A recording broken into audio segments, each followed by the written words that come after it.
and welcome back once more.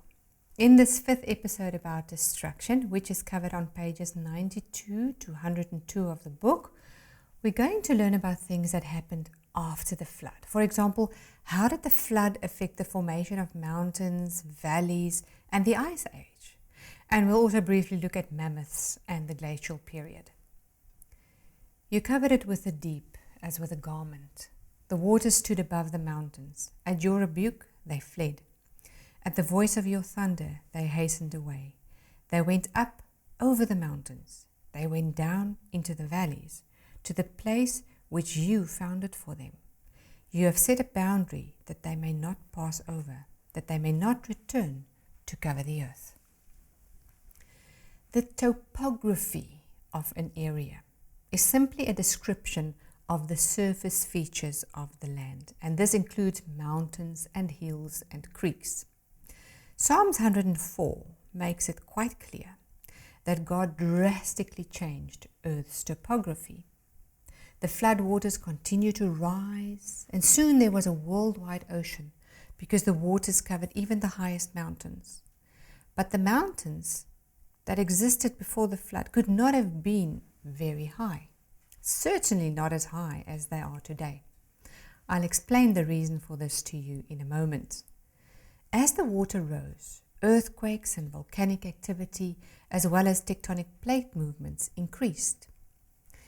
The breaking up of the supercontinent, earthquakes, volcanic eruptions, as well as the relatively rapid movement of the Earth's tectonic plates, contributed to continental masses and mountains such as the Himalayas, Alps, and Andes being pushed up, and other areas sinking down under the pressure of the water mass that streamed off the continents into the new ocean basins, just as described in Psalms 104. Today, during an earthquake or when a volcano erupts, we can still feel these movements, although on a much smaller scale. Towards the end of the flood, new continental land masses with new mountain ranges of folded layers pushed up out of the water. Of course, we all know that a rock cannot bend, so the folded mountains must have been formed while the sediment layers were still relatively soft. Otherwise, they would have crumbled and completely disintegrated without forming such even folds. So when these soft layers were being pushed up, they were distorted and twisted and folded because of this enormous release of energy. Remember, folded mountains did not form through volcanic action. It wasn't soft lava or other igneous rocks that hardened over time. Folded mountains consist of sedimentary rocks, which means it was deposited by water. Some great examples of these folded mountains are in the Swartberg Mountains of South Africa. These photos were taken between the towns of Barrydale and Montague in the Western Cape Province, South Africa.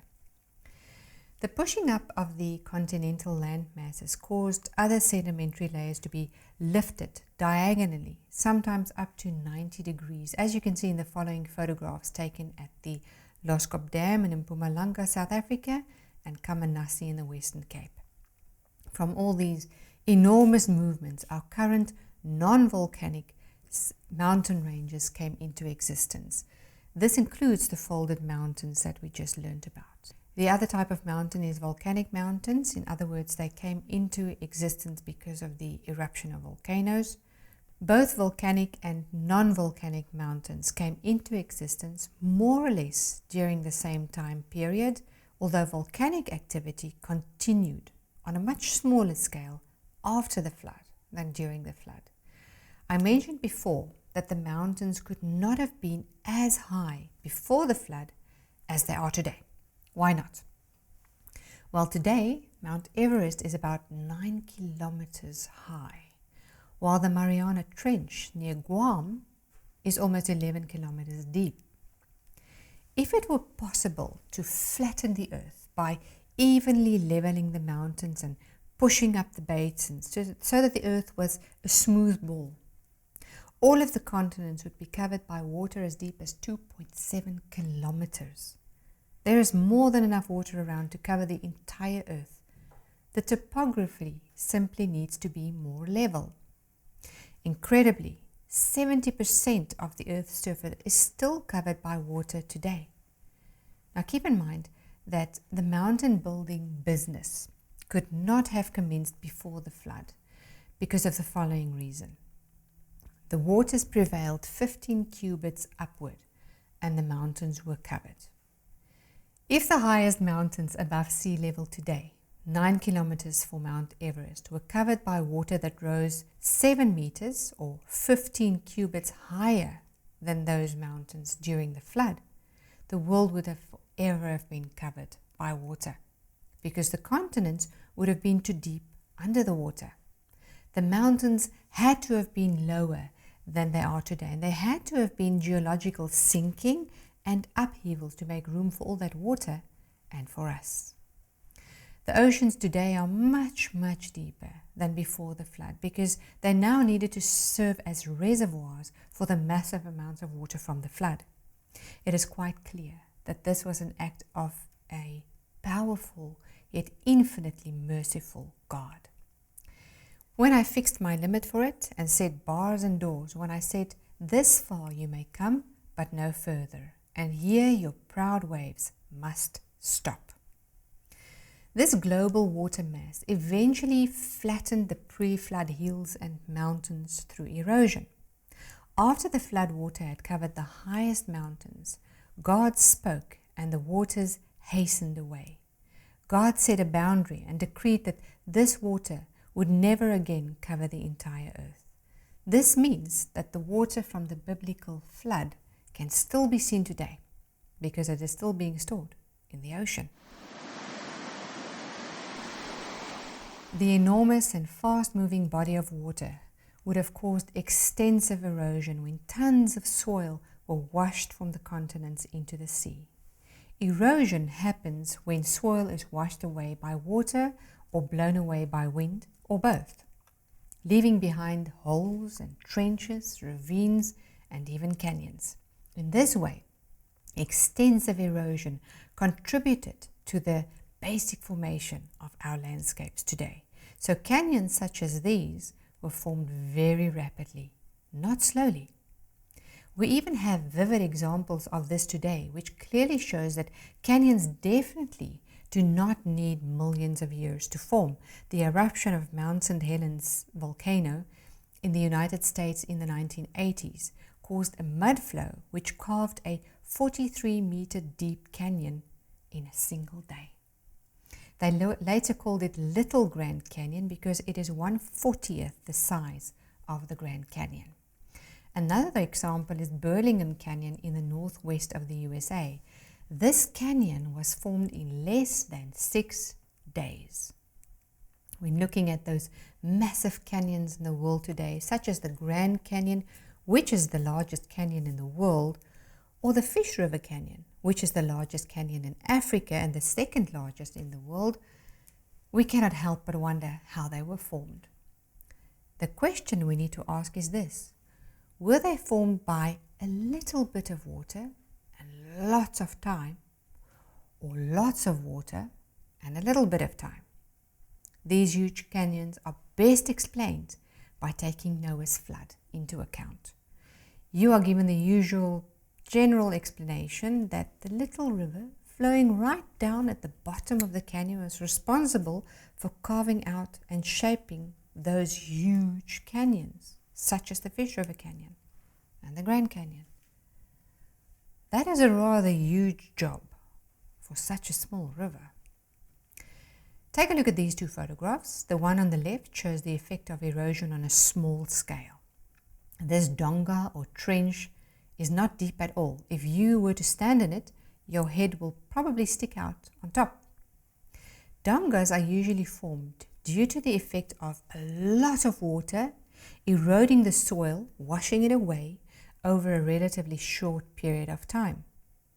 Now look at the photo on the right of the Fish River Canyon. Can you see how much it resembles the donga?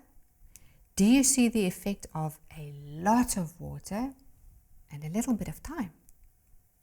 Because of the flood that covered the entire earth, there was once a much greater volume of water in our rivers. Today it is common to see only the remaining small streams flowing between the steep, high cliffs of these enormous canyons. The vast bodies of water that flowed off the continents after the flood caused an enormous amount of soil and sediments to be washed away. It was erosion 101. Thus I establish my covenant with you. Never again shall all flesh be cut off by the waters of the flood. Never again shall there be a flood to destroy the earth. And God said, this is the sign of the covenant which I make between me and you, and every living creature that is with you, for perpetual generations. I set my rainbow in the cloud, and it shall be for the sign of the covenant between me and the earth. This is the sign of the covenant which I have established between me and all flesh that is on the earth. Let's look at what happened in the year 1883. Krakatoa was a volcanic island which was located between Java and Sumatra. The volcano had been raging for a few months when a lateral crack suddenly appeared. Seawater ran down the crack right into the main artery, and this led to one of the most violent eruptions to have been recorded in the last 100 years, and eventually it led to the complete destruction of the island. Only a small ring of islands remain today. There are literally thousands of extinct volcanoes around the world, and this includes volcanoes under the sea. Their location in the geologic column indicate that they were still active towards the end of the flood and for a period thereafter while the flood waters receded. In general, air pollution doesn't remain in the atmosphere for very long. It eventually settles, or it is washed down by rain within just a few weeks. However, when certain pollutants such as dust and ash are shot up into the stratosphere, they remain there for several years. Volcanoes are a natural cause of this. The presence of massive amounts of pollutants like dust and ash in the stratosphere can reduce sun radiation by as much as 20%. It took 3 years for the dust and ash from Krakatoa's volcano to settle, while causing a definite reduction in the world's temperature for almost 5 years. Afterwards, the dust settled enough for the temperatures to recover again. But can you imagine how terrible it must have been when thousands and thousands of volcanoes erupted at the same time? The huge amounts of dust and ash particles shooting into the stratosphere must have drastically influenced the climatic conditions. The combination of dust, ash and smoke in the stratosphere would have darkened the sky considerably, preventing the sun's rays from reaching the earth and warming it, which is why the landmass must have cooled very rapidly. Now remember us learning about the fountains of the deep breaking open, how that caused the oceanic ridges to tear open, and how the hot lava pushed up through these to form a brand new hot sea floor? Well, this caused the oceans to be considerably warmer after the flood than before. Warm oceans cause an increase in evaporation, and because of this, a large amount of warm moisture and clouds formed in the air. When warm air moves over a cold landmass, the warm air cools rapidly. Why were the land masses cold? Well, there are several reasons. First, as mentioned previously, the volcanic dust and ash blocked out the sun's rays, preventing it from warming the landmass. Secondly, the increase in moisture or moist air led to a higher percentage cloud cover. Thirdly, the land surface was stripped bare of vegetation because of the flood. Those waters had ripped up and washed most of the plants away. Plants absorb sunlight, but now the mostly bare surface after the flood would deflect most of it away. Because the land surface was so cold, any snow that fell there would not have melted quickly, but rather it would have remained there to form hard ice cap layers. And here then, we have the perfect recipe for the development of the Ice Age. The Ice Age must have commenced after the flood and continued until the oceans cooled considerably and the climate began to stabilize. Most creation scientists believe that the Ice Age lasted for about 700 years. It happened only once, and the ice never covered more than 1/3 of the Earth's surface. Today, Antarctica and Greenland are completely covered with ice, but previously the ice caps covered many other countries as well, such as South Africa, Italy, Australia, and even Ohio in the USA. Keep in mind that a number of successive cold winters will not cause an ice age. A lot of moisture is required and therefore an enormous amount of warm water. At the same time, a cold land surface would be required, as explained. Now, these unique conditions occurred only once in the history of the world. But evolutionists believe that many ice ages have occurred over a fictional period of 2 million years, 5 of them being of major significance. Considering the unique conditions required for the commencement of just a single ice age, this claim is quite ridiculous. In fact, evolutionists still have no valid explanation or agreement amongst them on how even a single ice age could have begun. Amid all the volcanic eruptions and explosions, the polar areas froze and animals in the far north were trapped and overwhelmed by the freezing cold conditions and ice. One of these animals was the giant mammoth. A mammoth is a type of elephant, sometimes with long hair. Other animals that were also suddenly frozen include bears, wolves, jackals, saber-toothed tigers, lynx, horses, camels, goats, bison, sheep, rats. Did you notice that most of these are familiar animals, not prehistoric ones? The remains of hundreds of thousands of mammoths in northern Europe, Siberia, and Alaska have been discovered. In Siberia and Alaska alone, an estimated 1 million mammoth remains have been discovered.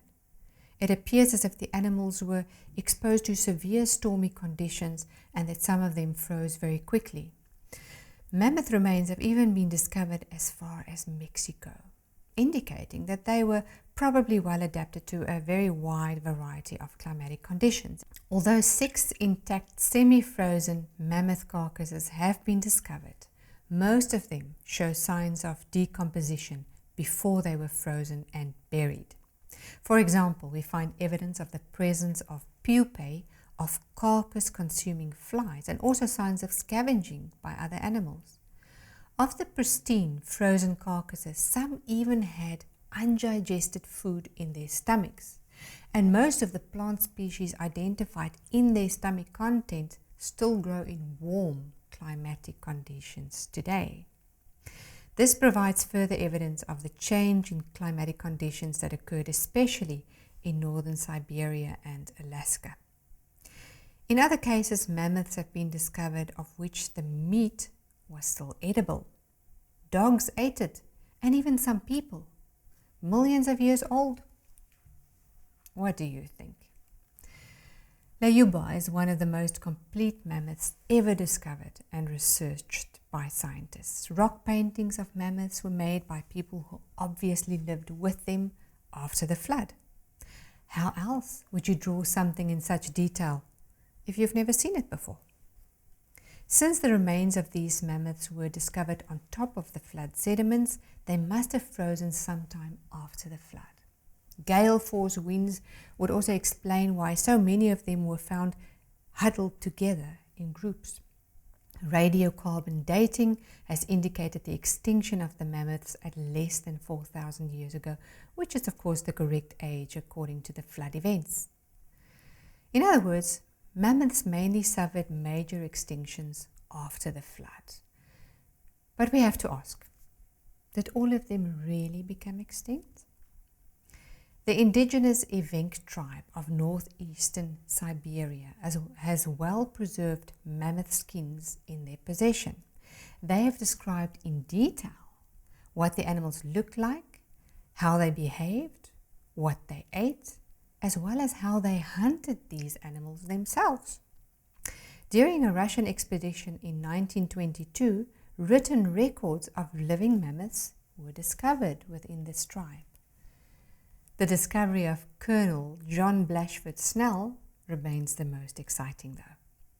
For many years, rumors had been circulating that unusual elephants with features similar to extinct elephants such as the mammoths may be present in western Nepal.